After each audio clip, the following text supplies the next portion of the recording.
Hello everyone and good evening to all of you. सभी को नमस्ते। पिछले लेक्चर्स में हम लोग टैंजेंट नॉर्मल से रिलेटेड क्वेश्चंस वगैरह को कर रहे थे और हमने एक टॉपिक उसमें पढ़ लिया था टैंजेंट नॉर्मल पर कैसे कैसे तरह के सवाल आ सकते हैं। ये सारी चीजें हमने देखी थी। कुछ सवाल आज करेंगे, फिर उसके बाद हम चैप्टर को आगे बढ़ाएंगे। बट आगे बढ़ाने से पहले कुछ सवाल जरूरी है। जैसे tangent at P that is 2,8 on the curve y is equal to x cube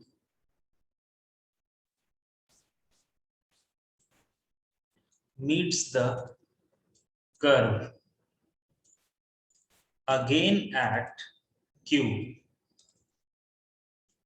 Find the coordinate of q. ठीक है, कोई भी कर्व है जो कि y equals to X cube है। सबको को पता है कि y equals to X cube कैसा कर्व होता है। आई थिंक सभी लोगों को पता है। उसके किसी एक पॉइंट दैट इज 2,8 पर टेंजेंट खींचा जा रहा है। वो टेंजेंट फिर से उस कर्व को q पॉइंट पे काटता है। तो बताओ कि उस q के कोऑर्डिनेट्स क्या होंगे। ठीक है, ये पता लगाना है। तो सबसे पहले इक्वेशन ऑफ टेंजेंट तो लिखना चाहिए ना सर। तो हमें 2,8 पर इक्वेशन ऑफ टेंजेंट लिखना है। तो इक्वेशन ऑफ टेंजेंट के लिए सर पॉइंट तो पता है, स्लोप पता कर लेते हैं।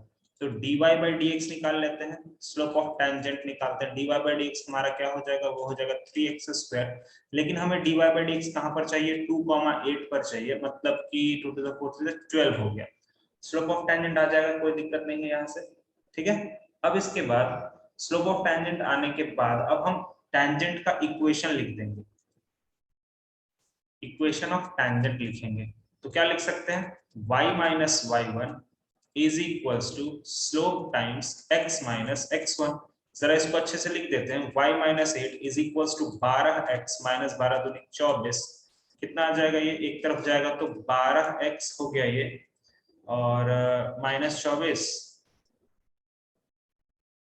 12x माइनस y और माइनस 24 प्लस 8 मतलब माइनस 16 इक्वल्स टू 0। देखो तो ऐसा आएगा क्या, ये आ रहा है ना। Yes sir. अच्छा, यहाँ से ना एक काम करो, y को y में ही रहने दो यार। y तुम्हारा कितना लिखा जाएगा, 12x माइनस 16। ठीक है, चलो ये तो हो गया। अब सवाल ये है कि ये वाला लाइन, जैसे अगर मैं थोड़ा रफ ड्राइंग बनाऊं तो ये हमारा कुछ कर्व होता है, this is y equals to X cube.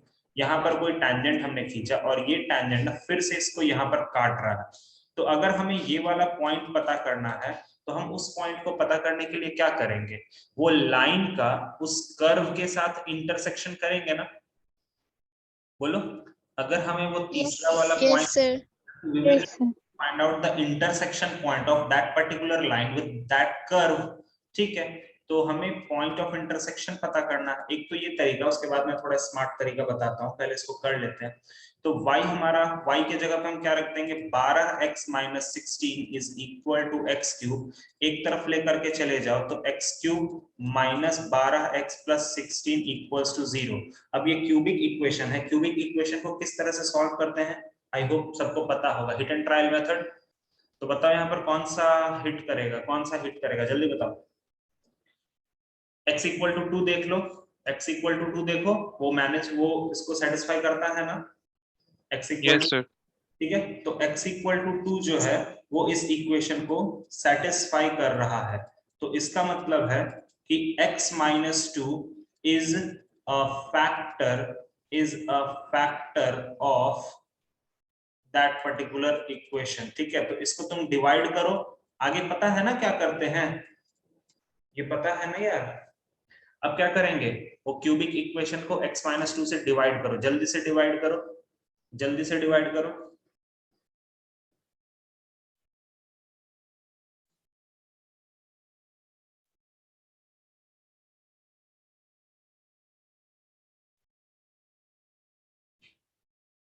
जल्दी, आई एम वेटिंग। हमारे पास एक आ गया है x माइनस 2, बाकी कितना आएगा, कम से कम वो क्वाड्रेटिक बताओ ना, जो डिवाइड करके जो तुम्हारा क्वाड्रेटिक आ रहा है वही बता दो।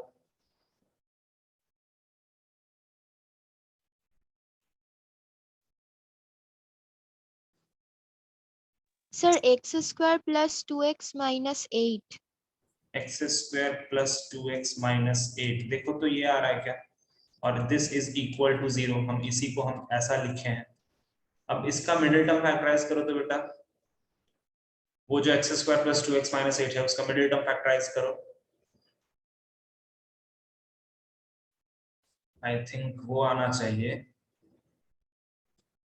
x माइनस 2, तो पहले से ही है, वो आ जाएगा x माइनस 2, और आई थिंक वो आएगा x प्लस 4 आएगा क्या, देखो तो मिडिल टर्म फैक्टराइज करके। Yes sir. Yes sir x यहाँ से हमारा x का क्या वैल्यू आया, एक तो x का वैल्यू 2 आया और दूसरा x का वैल्यू क्या आया, -4। सर x का वैल्यू 2 तो ऑलरेडी वही वाला पॉइंट को रिप्रेजेंट करेगा, अरे यही तो पॉइंट था ना x इक्वल टू 2, ये तो इसी पॉइंट को रिप्रेजेंट कर रहा है, ठीक है।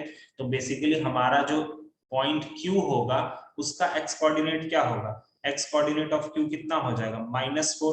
तो सिमिलरली अगर तुम्हें y कोऑर्डिनेट निकालना है तो -4 को वहां रख दो, 4 4 16 4 64, दैट इज -64। तो q के कोऑर्डिनेट्स कितना हो जाएंगे, -4, -64। आया क्या, देखो सही है क्या, बोलो, ठीक है। यस यस अब देखो ये तो एक लंबा चौड़ा तरीका हो गया बस इस, बट लेकिन इसका ना एक स्मार्टर टेक्निक भी सीख लो। देखो अभी ये जो क्यूबिक इक्वेशन आया था यहाँ पर, ये जो क्यूबिक इक्वेशन आया था, बेसिकली ये क्यूबिक इक्वेशन क्या x का वैल्यू देगा, और अगर ये क्यूबिक इक्वेशन x का वैल्यू देता है तो उसका मतलब क्या है, ये क्यूबिक इक्वेशन हमने कैसे लाया है, ये क्यूबिक इक्वेशन हमने टैंजेंट और लाइन का इंटरसेक्शन के हेल्प से लाया। ये क्यूबिक इक्वेशन क्या देगा, टैंजेंट और लाइन का कटिंग पॉइंट देगा, ठीक है। ओके, तो इस क्यूबिक इक्वेशन के 3 रूट्स होंगे ना, अल्फा, बीटा और गामा, क्योंकि किसी भी क्यूबिक इक्वेशन का 3 रूट्स होता है। अब ये क्यूबिक इक्वेशन क्या रिप्रेजेंट कर रहा है कि ये जो टैंजेंट वाला लाइन है सर, वो इस एक्स क्यूब वाले कर्व को कितना बार काटेगा।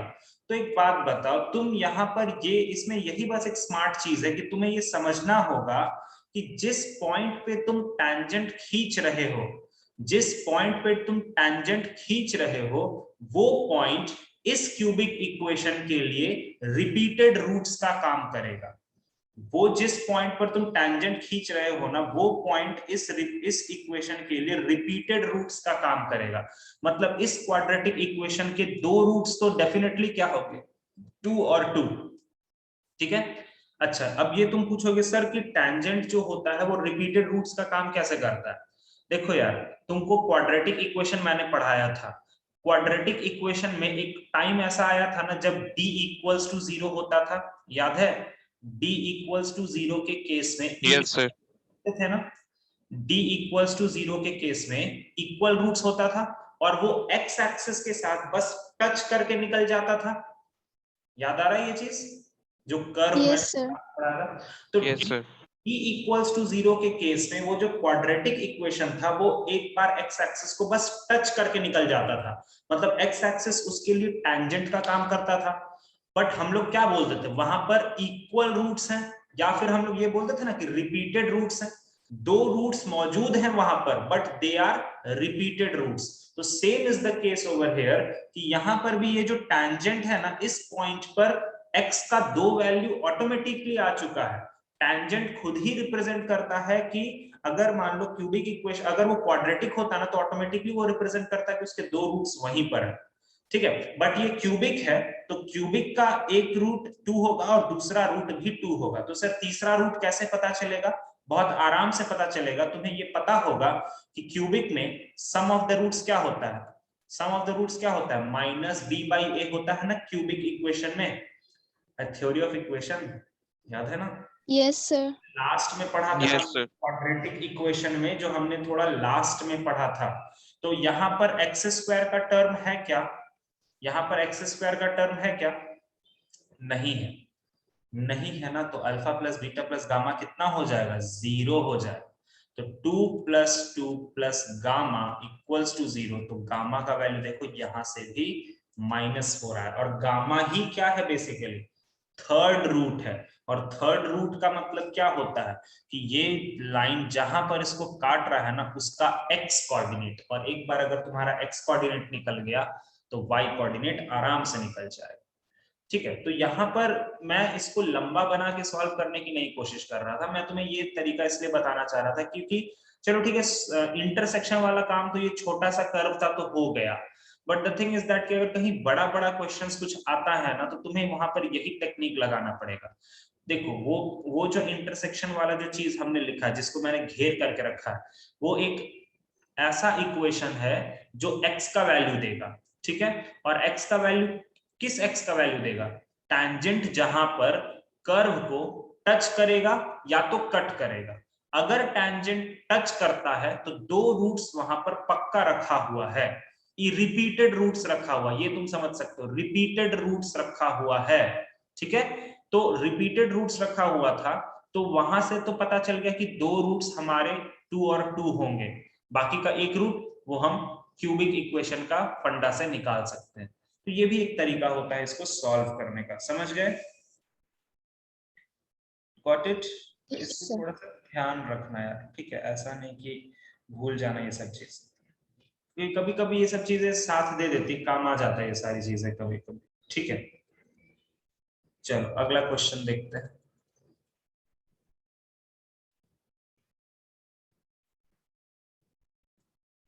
if normal to the curve x to the power 2 by 3 plus y to the power 2 by 3 is equal to a to the power 2 by 3 makes an angle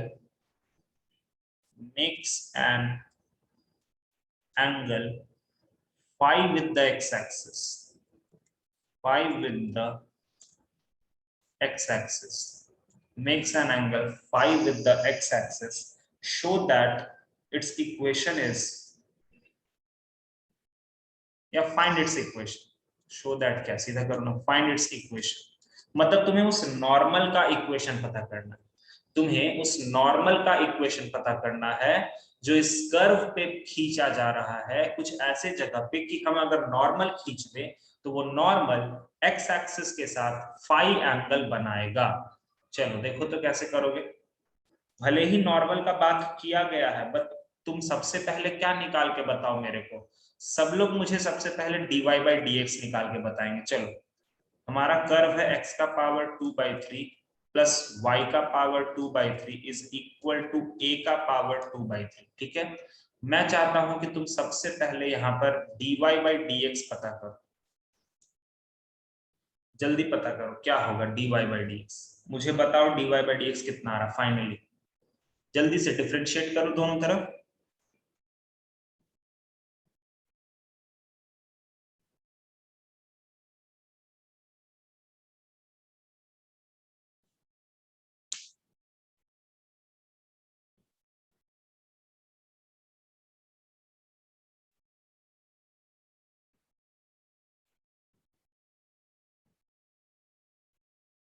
कितना आया? Sir, y by x to the power 1/3. Minus नहीं आएगा बेटा? हाँ, Yes, sir, minus B, minus. Minus B. ये हो जाएगा minus Y का पावर 1/3 बाई एक्स का पावर 1/3, हो गया सबका dy बाई dx आ गया। बट सर हमें dy बाई dx से लेना देना नहीं है क्योंकि ये स्लोप ऑफ टैंजेंट है, हमें यहाँ पर सारा खेल नॉर्मल का है, तो हम स्लोप ऑफ नॉर्मल निकालेंगे। स्लोप ऑफ नॉर्मल कितना हो जाएगा, वो हो जाएगा x का पावर 1/3 बाई y का पावर 1/3। देखो तो होगा क्या, ये चीज क्लियर है? यस। अच्छा अच्छा ठीक है, तो यहां से इसको हम tan फाई लिख सकते हैं क्या, देखो तो ये समझ में आया कैसे लिखा मैंने। नॉर्मल जो था वो एक्स एक्सिस के साथ, नॉर्मल वाला लाइन एक्स एक्सिस के साथ फाई एंगल बना रहा है, तो नॉर्मल का स्लोप क्या होगा, tan फाई होगा ना यार। तुम नॉर्मल छोड़ो ना यार, कोई भी लाइन अगर फाई एंगल बनाता है एक्स एक्सिस के साथ तो उसका स्लोप क्या होता है, tan फाई होता है। तो वही तो मैंने किया, स्लोप को tan फाई के बराबर कर दिया। ठीक है, क्लियर है ये चीज? Yes sir. Yes, sir. यहाँ से थोड़ा ध्यान देना, मैं इसको ये लिख दूं तो समझ जाओगे तुम लोग। मैंने इसको पहले क्रॉस मल्टीप्लाई किया और फिर दोनों तरफ क्यूब कर दिया, समझ गए क्या? समझ गए क्या? बोलो। Yes Yes, sir. Yes, अब sir. ये तो ठीक है सर, हमारा ये एक रिलेशन दिया, अभी तक हमें पॉइंट भी नहीं पता है सर, ठीक है, हमें पॉइंट भी नहीं पता है, स्लोप तो पता है सर, tan फाइव तो हमारा स्लोप पता ही है नॉर्मल का, पॉइंट नहीं पता है। तो बताओ अब हम पॉइंट कैसे पता करें? कम ऑन टेल मी, कैसे पता किया जाए पॉइंट का वैल्यू? मैंने कल भी एक क्वेश्चन ऐसा कराया था, स्लोप के मदद से तुम्हें एक रिलेशन मिला है, अब अगर तुम्हें पॉइंट पता करना है तो इस रिलेशन को यहां पर रख दो ना उस इक्वेशन में, हो जाएगा। तो चलो आओ रखते हैं। तो x का पावर 2/3 है, ठीक है, एक मिनट रुको, x का पावर 2/3 प्लस y का power 2/3 is equal to a का पावर 2/3। तो x का पावर 2/3 अगर हम रखते हैं तो कितना हो जाएगा बेटा? y का पावर 2/3 और tan स्क्वायर थीटा होगा, थीटा है, सॉरी सॉरी सॉरी 5 होगा, ठीक है, यहाँ पे 5 कर लो, चलो ठीक है। और यहाँ पर y का power 2/3 is equal to a का पावर 2/3, देखो तो सही है क्या? बोलो। Yes, मैंने sir. x के जगह पे जो रिलेशन आया था उसको बिठा दिया, बहुत बढ़िया। चलिए आगे चलते हैं, y का पावर 2/3 को कॉमन ले लेंगे तो अंदर में बचेगा tan square 5 plus 1 is equal to a का पावर 2/3। अच्छा सर ये कुछ जाना माना चीज लग रहा है, 1 प्लस tan स्क्वायर 5 क्या होता है? cos square 5, sorry sorry sorry sec square 5, मैं डायरेक्टली मैं सोच रहा था, ठीक है, 1 प्लस tan स्क्वायर 5 क्या होगा? sec स्क्वायर 5 और a का पावर 2/3, तो यहां से y का पावर 2/3 कितना हो जाएगा? a का पावर 2/3 cos स्क्वायर 5 होगा क्या? फाइनली देख लो तो, देख लो जल्दी से, Yes, Yes, sir. sir. ठीक है। Yes, sir. अब मुझे यहाँ पर एक बात और बताना, 2/3 है ना, थोड़ा समझना, y का वैल्यू कितना होगा यार? अगर मुझे सिर्फ y का वैल्यू निकालना है तो हम दोनों तरफ पावर क्या डाल दें? y 3/2 3/2, ठीक है, एकदम सही है। तो हम दोनों तरफ पावर 3/2 डाल देंगे तो ये मिल जाएगा y is equal to a का पावर, अगर मैंने एक सेकंड में कर ही लेता हूँ यहाँ पर, मान लो मैंने 3/2 यहाँ भी डाल दिया और 3/2 यहाँ भी डाल दिया, तो इधर तो y बच जाएगा, इधर a भी बच जाएगा और यहाँ पर बच जाएगा cos क्यूब थीटा। देखो तो क्लियर है क्या? सही है ये? बोलो जल्दी। Yes. ठीक है, अब बताओ अगर तुम्हें y का वैल्यू पता चल गया तो x का वैल्यू तुम कैसे निकालोगे? ये छोटा सा इक्वेशन जो देख रहे हो ना, ये वाला, इसमें पुट कर दो, आसानी से निकल जाएगा, ठीक है। तो जल्दी से पुट कर लेते हैं यार, मैं थीटा थीटा बार बार लिखा जा रहा हूँ, ठीक है, तुम सब चलो ठीक है, सॉरी यार, मैं यहाँ पर 5 है, मैं बार बार थीटा लिख दे रहा हूँ, कोई बात नहीं। x is equals to Y, वो देखो ये छोटा सा इक्वेशन मैंने स्लोप की मदद से लाया था, मैं उसको यूज करूंगा, तो मैं लिखूंगा x is equals to a cos cube theta और tan क्यूब थीटा को लिख दो तुम ऐसे, सॉरी यार 5 sine cube 5 by cos cube 5, तो ये वाला और ये वाला कट गया, देखो x का वैल्यू क्या आ गया? a साइन क्यूब 5 आया कि नहीं आया? बोलो। ठीक है, हमें Yes, sir. अब देखो, अब हमारे पास पूरा का पूरा मामला समझो, पॉइंट पता चल गया सर, पॉइंट क्या है? a sign cube 5 comma a cos cube 5, ये पॉइंट पता चल गया। और स्लोप क्या है सर? नॉर्मल का स्लोप है tan 5, तो अगर ये दोनों चीजें पता चल गई तो हम इक्वेशन को आराम से लिख के सिंपलीफाई कर लेंगे ना। बोलो, कर पाएंगे कि नहीं कर पाएंगे? आराम से कर लेंगे, Yes. ठीक है, समझ में आया? आगे समझ में? Yes, sir. ठीक बात, ओके, अगला चीज पढ़ते हैं। तो टेंजेंट और नॉर्मल में ना बस अलग अलग तरह के वेरिएशंस होते रहते हैं, बाकी 100 बात का एक बात है, तुम टेंजेंट का स्लोप के पीछे भागो, तुम अपना क्वेश्चंस को सॉल्व करते हुए निकल जाओगे। हाँ, इक्वेशन सॉल्व करने का थोड़ा सा पोटेंशियल रखना, पर वो मुझे पता वो तुम लोग कर लोगे, इसमें कोई बड़ी बात नहीं होती। थोड़ा बहुत तिगड़म लगा करके you can just easily solve the क्या उसको बोलते हैं इक्वेशंस, अलग अलग इक्वेशन सॉल्व कर लोगे तुम लोग, कोई दिक्कत की बात नहीं। अगला जो इसी के अंदर टॉपिक होता है, अभी मैंने क्या सिखाया तुम्हें, टेंजेंट एंड नॉर्मल के अंदर मैंने क्या सिखाया, इक्वेशंस ऑफ टेंजेंट कैसे लिखेंगे, इक्वेशंस ऑफ नॉर्मल कैसे लिखेंगे, पॉइंट ऑफ कांटेक्ट कैसे लिखेंगे, कि जिस पॉइंट पर हमारा वो चीज क्या उसको बोलते हैं टेंजेंट चढ़ रहा है उसका पॉइंट ऑफ कांटेक्ट क्या होगा, ये सारी अलग अलग चीजें हम लोग लिखेंगे, ठीक है। अब अगला जो टॉपिक हमें पढ़ना होता है इसी के अंदर वो होता है angle of intersection, angle of intersection of two curve, ठीक है। अब तुम बोलोगे कि सर ये बहुत ही विचित्र बात है, हमेशा सर हमें बचपन से पढ़ाया गया है कि एंगल जो होता है वो हमेशा एक लाइन के थ्रू बनता है, जैसे देखो अंधेरा कायम रहेगा इस तरह का। शक्तिमान देखा है तुम लोगों ने, शक्तिमान देखा है, अरे हाँ या ना। No sir. हे भगवान, फिर क्या है। No, sir. ठीक है, मैं ग्रुप में शक्तिमान का लिंक भेजूंगा, तुम लोग एक दिन देखना आराम से बैठ के, बहुत मजा आता है। खैर, तो एंगल ऑफ इंटरसेक्शंस में कर्व में क्या मतलब है सर, हमेशा एंगल तो लाइन रहता है तब बनता है। अब सर कर्व में आप कैसे एंगल बनाएंगे, कर्व के केस में कैसे एंगल बनाएंगे, जैसे मान लीजिए कि हमारा ये एक कर्व है, ठीक है, और ये एक कर्व है, कैसे आप बोलेंगे कि इनके बीच का एंगल क्या है। तुम खुद भी सोचो कि अगर एक जैसे एक सिंपल सा चीज देखो ना, ये सर्कल और ये सर्कल यहाँ काट रहा है, तो यहाँ पर कितना एंगल बन रहा है ये कैसे पता चलेगा। अगर कोई स्ट्रेट लाइन होता तो हम समझ सकते थे कि हाँ उन दोनों के बीच का एंगल निकालेंगे, बट एंगल अब कर्व के बीच का एंगल कैसे निकलता है, तो इसका डेफिनेशन पहले लिख लो, ठीक है, फॉर्मेलिटी के लिए। Angle of intersection of two को शॉर्ट में लिखते हैं, इट रिप्रेजेंट्स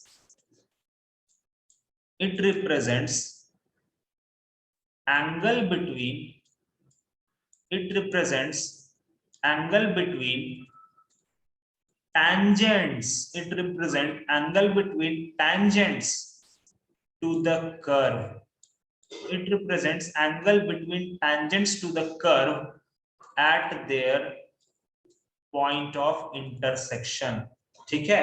यहां पर क्या मतलब होता है, यहां पर angle of intersection of curve का मतलब होता है कि ये दोनों कर्व पे, ठीक है सर आपको एंगल ऑफ इंटरसेक्शन चाहिए मैं दे दूंगा, बट आप क्या कीजिए पहले ये पॉइंट ऑफ इंटरसेक्शन पता कीजिए और इस पॉइंट ऑफ इंटरसेक्शन पे कर्व 1 पे टेंजेंट का स्लोप लिखिए, ठीक है। कर्व 1 पे जो टेंजेंट आएगा उसका स्लोप लिखिए, मान लीजिए वो m1 है, और इसी पॉइंट पे कर्व 2 पे जो टेंजेंट बनेगा उसका स्लोप लिखिए, मान लीजिए वो m2 है, और इनके बीच का एंगल जो होगा वो मान लीजिए थीटा, तो tan थीटा आई थिंक ये फॉर्मूला सबको पता होगा, वो होता है m1 minus m2 by 1 plus m1 m2, एकदम सेम कॉन्सेप्ट है, सेम वही चीज, बस कर्व के बीच का एंगल लिखने के लिए हमें क्या करना पड़ता है, वो पॉइंट ऑफ इंटरसेक्शन निकाल करके दोनों कर्व पे बारी बारी से dy बाई dx निकालते हैं उस पॉइंट पर, उस एक को m1 बोल देते हैं, एक को m2 बोल देते हैं, और फिर tan थीटा हम निकाल लेते हैं। आई बात समझ में, आ गया समझ में कैसे करेंगे। Yes. ठीक है, मैं यस सर। देता हूं एक बार ताकि तुम लोग के दिमाग में रखे। m1 का मतलब क्या होता है, m1 का मतलब होता है dy by dx at x1 y1 curve 1 पे, इसको c1 मैंने लिख दिया तो समझ लेना कि कर्व 1, ठीक है। और m2 का मतलब क्या है, dy बाई dx, और ये भी किस पॉइंट पर, x1 y1 पर, किसके लिए, कर्व 2 के लिए, दोनों कर्व के लिए बारी बारी से m1 m2 निकाल लो और वो फॉर्मूला पे चिपका दो, तुम्हारा आंसर बन जाएगा। आया बात समझ में, आया बात समझ में, बोलो। Yes, sir. अच्छा, अब इसके बाद हमारे पास होता है ऑर्थोगोनल कर्व, ठीक है। अब ये तुम्हें थोड़ा सा याद आ रहा होगा, अच्छा सर्कल के बारे में पता है, सर्कल ऑर्थोगोनैलिटी ऑफ सर्कल याद है, किसी ने पढ़ा होगा तो, orthogonality of circle, anyone, okay, orthogonal matrices पढ़ा है कम से कम? ऑर्थोगोनल मैट्राइसेस, ऑर्थोगोनल मैट्राइसेस का मतलब क्या होता है? What is the meaning of orthogonal matrices?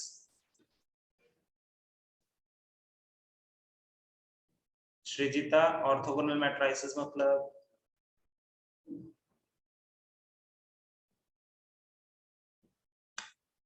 Orthogonal curve का क्या मतलब होता है?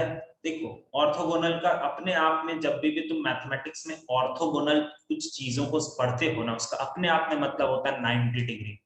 तो ऑर्थोगोनल कर्व का मतलब होता है कि कर्व के बीच का जो एंगल ऑफ इंटरसेक्शन होना चाहिए, एंगल ऑफ इंटरसेक्शन जो होना चाहिए between curve, angle of intersection between curve, वो क्या होना चाहिए? 90 डिग्री होना चाहिए। इट मींस कि थीटा 90 डिग्री होना चाहिए। और तुम्हें अच्छे से पता है कि अगर तुम वहां पर tan थीटा जो फॉर्मूला दिख रहा है, वहां पर अगर थीटा को 90 डिग्री पुट करोगे तो वो इंफिनिटी पहुंच जाएगा। अब इधर तुम्हारा फ्रैक्शन है, किसी भी न्यूमरेटर बाय डिनोमिनेटर को अगर इंफिनिटी पहुंचाना है तो हम क्या चीज को जीरो कर देंगे? डिनोमिनेटर को। डिनोमिनेटर। जब तुम ऐसा करोगे तो ऑर्थोगोनैलिटी का तुम्हें कंडीशन मिलता है कि m1 m2 जो होता है वो -1 के बराबर होता है। ठीक है, orthogonality is completely related with 90 degree. ठीक है, 90 डिग्री वगैरह का ही मतलब होता है ऑर्थोगोनल। ठीक है, और मैट्राइसिस के केस में ऑर्थोगोनल मैट्राइसिस का मतलब होता है A इंटू ए ट्रांसपोज तुम्हारा आइडेंटिटी मैट्रिक्स होना चाहिए। ठीक है, A into A transpose identity होना चाहिए। ठीक है, इसको बोलते हैं ऑर्थोगोनल मैट्रिक्स। चलो, हो गया सबका? समझ में आ गया? कॉन्सेप्ट समझ में आ गया? अब क्वेश्चन करें क्या थोड़ा? चलो चलो चलो। हाँ, अब कभी कभी क्या होगा कि तुम्हें पॉइंट ऑफ इंटरसेक्शन दिया रहेगा, कभी कभी क्या होगा तुम्हें खुद पॉइंट ऑफ इंटरसेक्शन निकालना पड़ेगा। ठीक है, चलो तो देखो, find the angle between curve y square equals to x and x square equals to y at 1,1। चलो जल्दी से करो इसको, जल्दी से करो। अगला क्वेश्चन मैं लिख रहा हूं।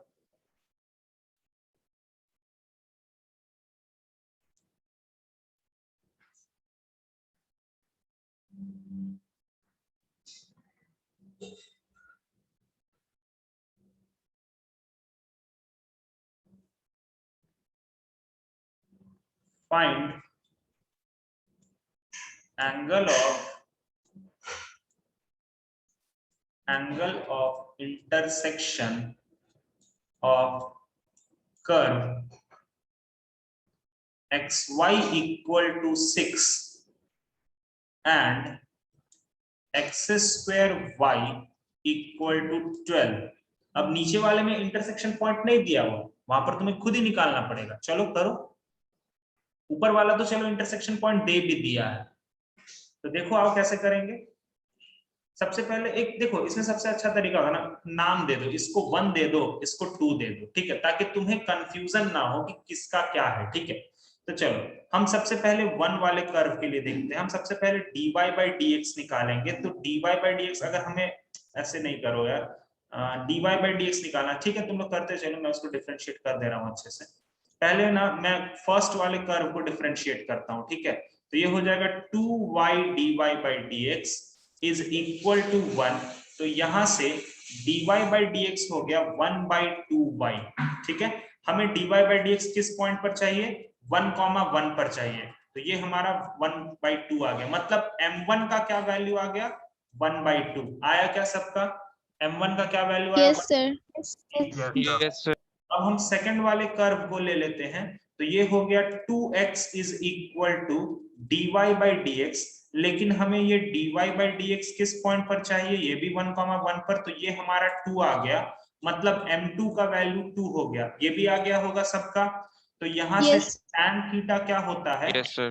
है m1 minus m2 by 1 plus m1 m2 और इसका मॉड। तो m1 माइनस m2 बोले तो 1/2 minus 2 by 1 plus 1/2 into 2 that is 1, तो 2 2 is 4, 4 minus 3/4, तो थीटा, अच्छा ये मॉड में है, ध्यान रखना ये मॉड में है, तो थीटा क्या हो जाएगा बच्चा लोग, tan इनवर्स 3/4 होगा, बोलो सही है? Yes, sir. क्लियर है? और हाँ, tan इनवर्स 3/4 कितना डिग्री होता है? tan इनवर्स 3/4 कितना डिग्री होता है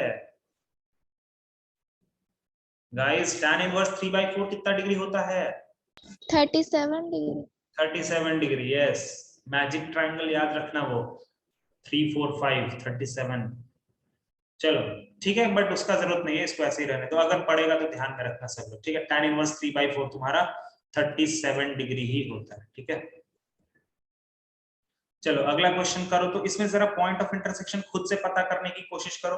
और तुम्हें पता है पॉइंट ऑफ इंटरसेक्शन कैसे निकालते हैं? इधर का कुछ पार्ट निकाल के दूसरे में रखते हैं और आंसर ले आते हैं। ये तो सिंपल सा काम करते हैं, और क्या, ठीक है? चलो जल्दी करो। तो और मैं कुछ क्वेश्चंस देखता हूँ।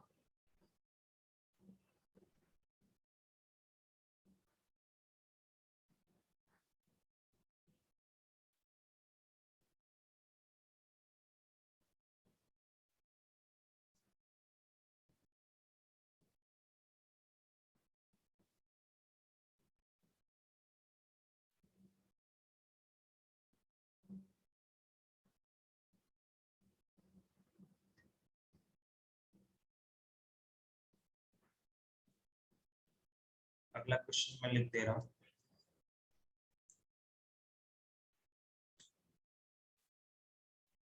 Find the angle between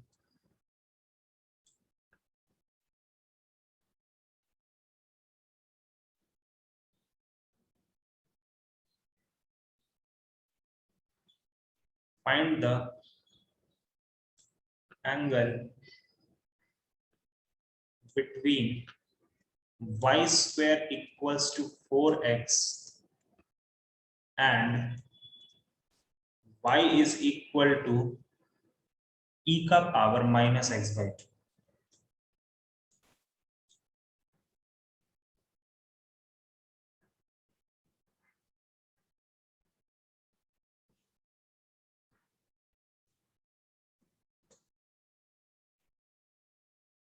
okay, ऊपर वाले को सॉल्व करते हैं जल्दी से।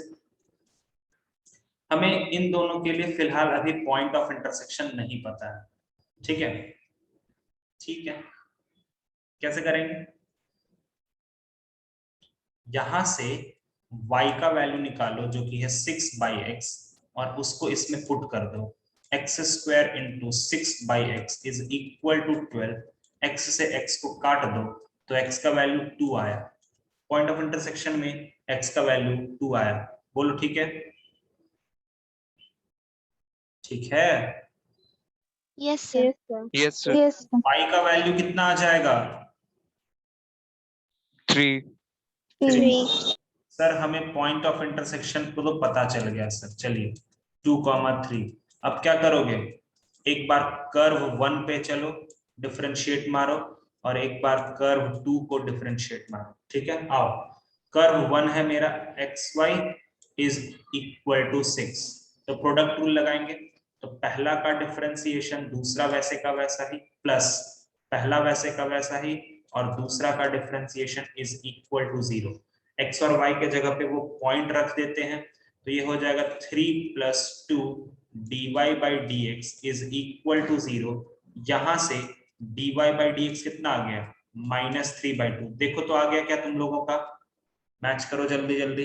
Yes, sir. Yes, sir. Curve 2 को डिफरेंशिएट करेंगे, तो कर्व 2 है हमारा x² y इक्वल्स टू 12। इसको डिफरेंशिएट करते तो पहला का डिफरेंशिएशन दूसरा वैसे का वैसा ही, प्लस पहला वैसे का वैसा ही दूसरा का differentiation is equal to 0। Values रखते हैं 2 और 3, तो ये हो जाएगा 2 × 2 × 3 + 2 4, यहाँ से dy by dx is equal to 0। 2 दूनी 4, ये कितना हो जाएगा बेटा? dy by dx यहाँ से कितना आ रहा है? 2 × 4 3 × 12 -3 आ रहा क्या? Yes, sir. ठीक है, मतलब यहां से m1 का वैल्यू आ गया -3/2 और m2 का वैल्यू आ गया -3। अब तुम tan थीटा के फॉर्मूला पे बिठाओ और वैल्यू फाइंड आउट करो। ठीक है, जल्दी से वापस कनेक्ट करते हैं, फिर आगे बढ़ते हैं। अगला क्वेश्चन मैं दिखाता हूँ।